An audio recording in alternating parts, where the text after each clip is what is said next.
समता, स्वतंत्रता, बंधुता और न्याय, इन मूल तत्वों पर आधारित धम्म देने वाले तथागत भगवान बुद्ध, भारतीय बौद्ध महासभा के संस्थापक तथा भारतीय संविधान के निर्माता बोधिसत्व डॉक्टर बाबा साहब अम्बेडकर, इन महामानवों को त्रिवार वंदन करते हैं। मैं जगदीश हाथीकर, भारतीय बौद्ध महासभा तालुका अध्यक्ष, जलगांव जामोद, आप सभी धम्म उपासक उपासिकाओं को नमो बुद्धाय, जय भीम करता हूँ। आज हम देखने जा रहे हैं राजा बिंबिसार की धम्म दीक्षा। तथागत भगवान बुद्ध के जीवन काल में बड़े बड़े राजा महाराजा, ऋषि और मुनि, जटाधारी, इन्होंने भगवान बुद्ध का उपदेश सुनने के बाद भगवान बुद्ध के धम्मों को स्वीकार करके बुद्ध की शरण गए।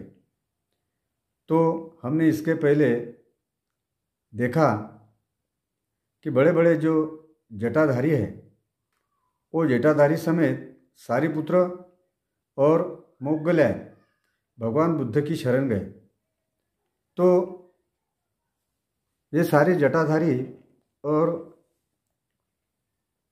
सारिपुत्र और मोग्गलय ये शरण जाने के बाद जो राजा बिंबिसार की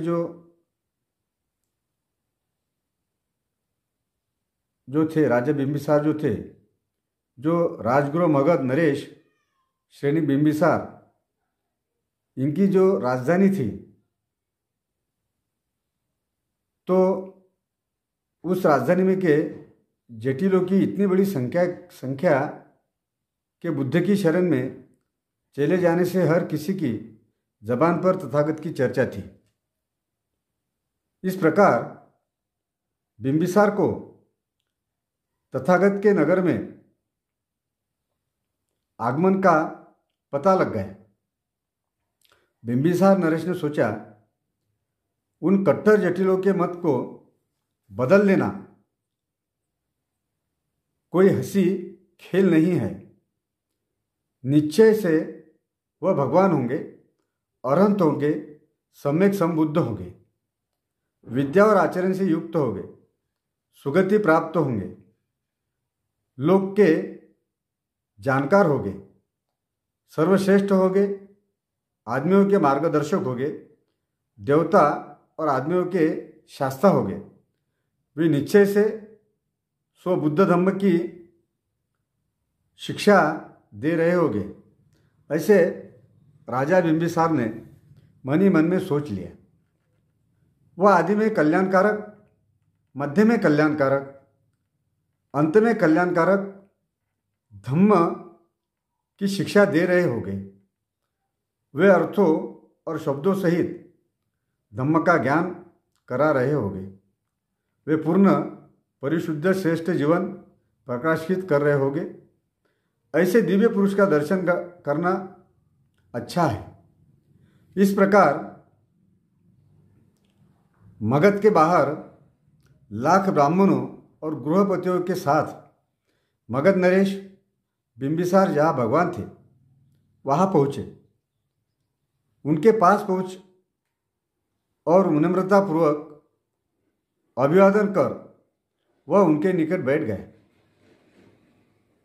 उन 12 लाख ब्राह्मणों को गृहपतियों में से भी कुछ ने भगवान को विनम्रतापूर्वक अभिवादन किया और पास बैठ गए।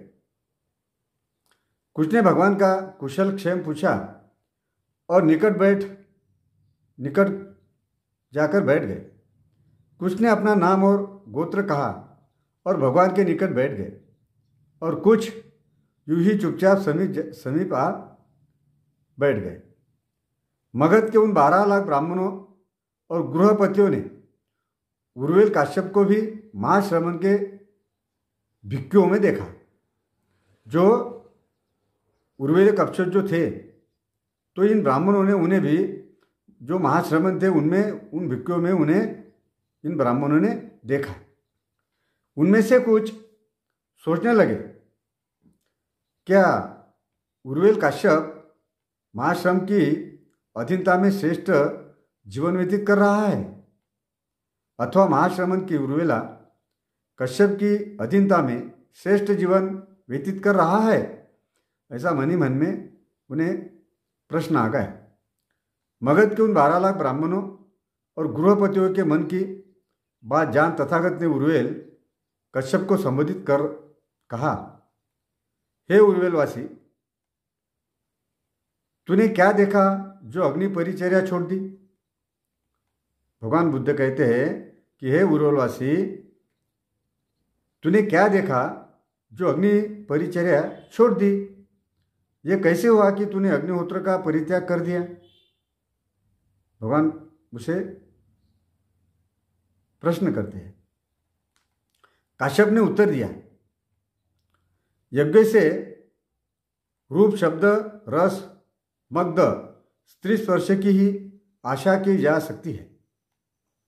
जब मैंने समझ लिया कि मैं वास्तव में रूप, रस, शब्द, गंध और स्पर्श अविशुद्ध है, तो फिर मैंने यज्ञ याग की कामना नहीं की। लेकिन यदि अगर हर्ज ना हो तो ये बताओ कि तुम्हारे विचार कैसे बदल गए? तब उर्वेल कश्यप ने अपने स्थान से उठ अपने एक कंध को नंगा किया और भगवान बुद्ध के चरणों में सिर रखकर वंदना की और निवेदन किया, मैं शिष्य हूँ और तथागत मेरे शास्त्रा है। तब मगध ने उन असंख्य ब्राह्मण और गृहपतियों ने जाना कि उर्वेल काश्यप ही महाश्रमण की अधीनता में श्रेष्ठ जीवन व्यतीत कर रहा है।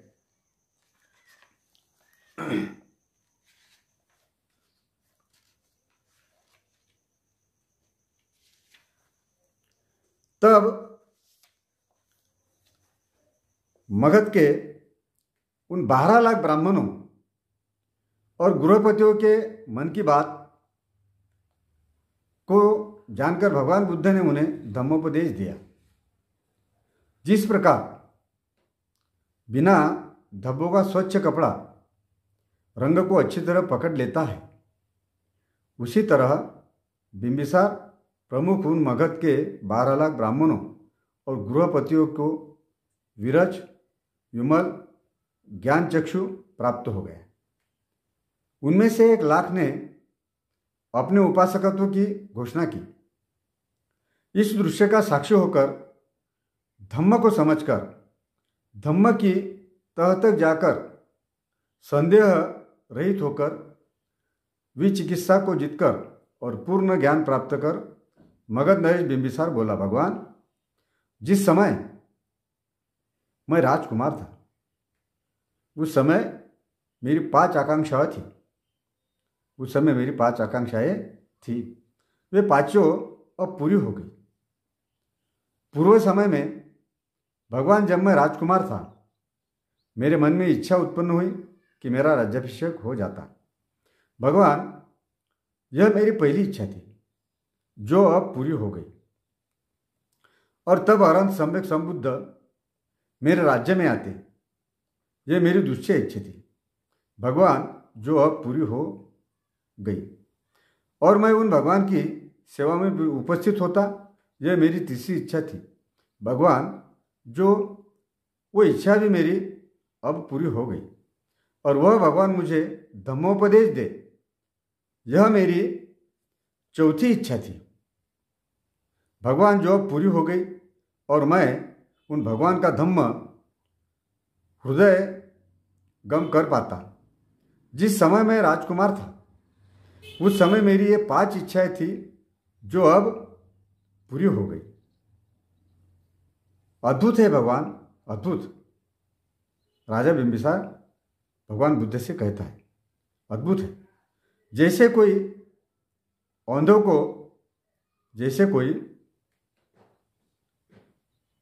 अंधे को सीधा कर दे अथवा ढके हुए को उजाड़ दे। अथवा पथभ्रष्ट हो अथवा पथभ्रष्टों को मार्ग दिखा दे, अर्थात जो रास्ता भटक चुका है उन्हें सही रास्ता दिखा दे, अथवा अंधेरे में प्रदीप जला दे ताकि आंख वाले रास्ता देख सके। जो अंधेरा होता है उसमें दिया जला दे, अर्थात लोगों को सही रास्ता दिखा दे तो उनकी आंखें खुल जाए और उन्हें सही रास्ता दिखे। उसी तरह से भगवान ने नाना प्रकार से धम्मोपदेश दिया है।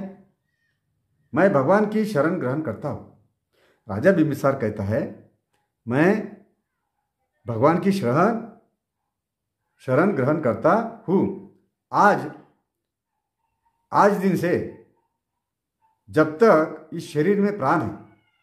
राजा बिंबिसार कहता है कि आज से इस शरीर के अंदर मेरे जिस समय तक के प्राण हैं तब तक के लिए भगवान मुझे अपना शरणागत उपासक माने। ऐसे राजा बिंबिसार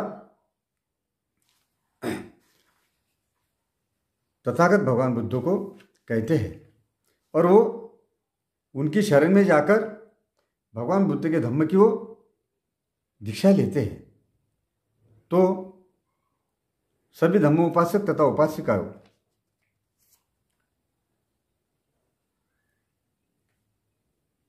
ये जो वीडियो है आप ज़्यादा से ज़्यादा शेयर करें, लाइक करें और सब्सक्राइब भी करें।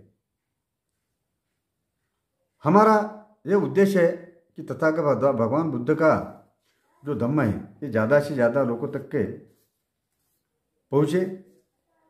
इसलिए आप सबसे एक विनती है कि इस चैनल को ज़्यादा से ज़्यादा जुड़ने की कोशिश करें।